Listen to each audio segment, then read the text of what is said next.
Hello viewers, আসসালামু আলাইকুম। আপনারা সবাই কেমন আছেন? আশা করি ভালো আছেন। তো আমি আজকে কথা বলবো ল্যাপটপের পোর্ট নিয়ে। তো চলুন কথা না বাড়িয়ে ভিডিওটা শুরু করা যাক।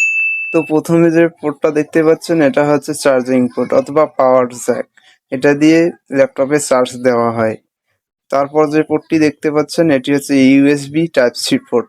এই পোর্টের কাজ মূলত দুইটি। প্রথমত পাওয়ার ব্যাংক অথবা ব্যাটারি দিয়ে কেবলের মাধ্যমে ল্যাপটপে চার্জ দেওয়া হয়। আর এই কেবলের মাধ্যমে ল্যাপটপে তথ্য আদান প্রদান করা হয়।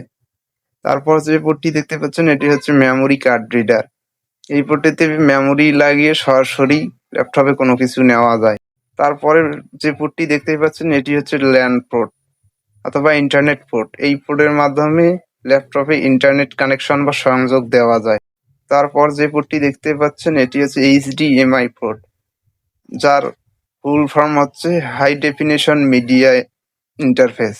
এই পোর্টের মাধ্যমে কোনো প্রজেক্টর অথবা পর্দায় ল্যাপটপ থেকে ভিডিও শেয়ার করা যায়। তারপরে যে পোর্টটি দেখতে পাচ্ছেন এটা হচ্ছে ইউএসবি পোর্ট। এই পোর্টে পেন ড্রাইভ লাগিয়ে ল্যাপটপে কোনো সফটওয়্যার বা কোনো কিছু নেওয়া যায়, অথবা এই পোর্টে মাউস অথবা কিবোর্ড লাগানো যায়। তারপরে যে পোর্টটি দেখতে পাচ্ছেন এটা হচ্ছে 3.5 mm জ্যাক পোর্ট।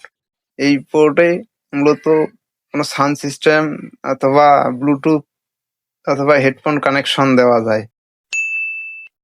তারপরে যে পোর্টটি দেখতে পাচ্ছেন এটা হচ্ছে থান্ডারবোল্ট পোর্ট। এটি হচ্ছে একটি গুরুত্বপূর্ণ পোর্ট। এটি লো প্রাইস রেঞ্জের ল্যাপটপে সাধারণত থাকে না।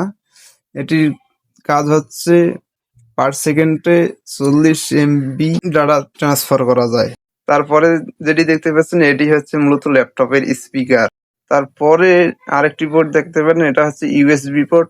এটার কাজও মূলত সেম আগের পোর্টটার মতোই। এখানে পেন ড্রাইভ অথবা কিবোর্ড অথবা মাউস লাগা যায়। তো ভিউয়ার্স, আজকের ভিডিওটা এই পর্যন্তই। দেখা হবে নেক্সট কোনো ভিডিও নিয়ে। আল্লাহ হাফেজ।